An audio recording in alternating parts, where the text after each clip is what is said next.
2 Samuel chapter 10, peril in moving the ark.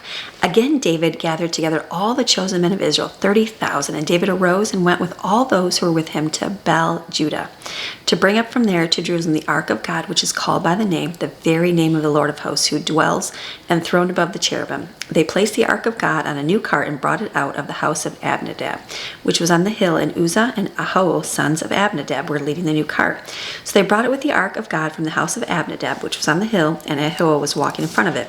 Meanwhile, David and all the house of Israel was celebrating and dancing before the Lord with all kinds of instruments made of fir or cypress wood, with lyres, harps, tambourines, castanets, and cymbals.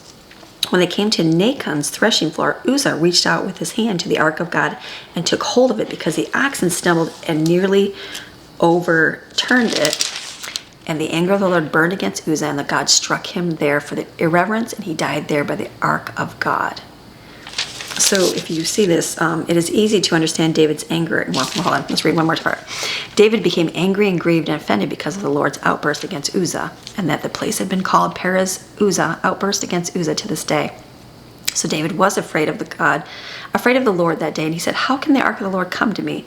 David was unwilling to move the ark of the Lord into the city of David with him. Instead, he took it aside to the house of Obed-Edom the Gittite. So the ark of the Lord remained in the house of Obed-Edom the Gittite for 3 months, and the Lord blessed Obed-Edomite and all his household, his family. And it said, it's easy to understand David's anger at God. Uzzah's death seems quite unnecessary. It looks like his motives were in fact good ones. Reading about this event elicits fear and questioning why. We can't see how the punishment fits the crime. This seems incredibly arbitrary. How can we possibly understand the mystery that involved here? Why such tragedy in the midst of the celebration? The instruction is on handling the ark are found in Numbers chapter 4. It says, if you touch the holy things, you die.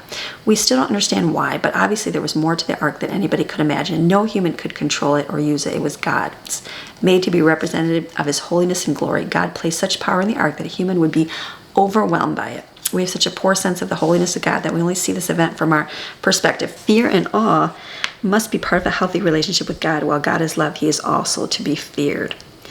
Very interesting, huh? All right, the ark is brought to Jerusalem. Now, King David was told the Lord had blessed the house of Obed-Edom and all that belongs to him because of the ark of God. So David went and brought up the ark of God from the house of Obed-Edom into the city of David with rejoicing and gladness.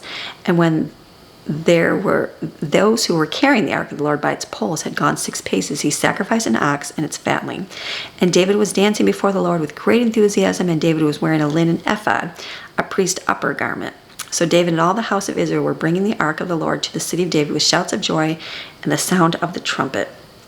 Then as the ark of the Lord came into the city of David, Michal, Saul's daughter, David's wife, looked down from the window above and saw King David leaping and dancing before the Lord, and she felt contempt for him in her heart because she thought him undignified. His excitement for the Lord, and his wife looked at it and was like, what are you doing that for? Or vice versa, husband looking at their wife, what are you doing that for God? They brought in the ark of the Lord and set it in its place inside the tent which David had pitched, and David offered burnt offerings and peace offerings before the Lord. When David had finished offering the burnt offerings and peace offerings, he blessed the people in the name of the Lord of hosts, and distributed to the people the entire multitude of Israel, both to men and women, to each a ring-shaped loaf of bread, a cake of dates, and a cake of raisins. And all the people departed, each to his house. Then David returned to bless his household, but his wife Michal, the daughter of Saul, came out to meet David and said, how glorious and distinguished was the king of Israel today, who uncovered himself and stripped off his kingly robes in the eyes of the servant maids, like one of the riff-raff who shamelessly uncovers himself.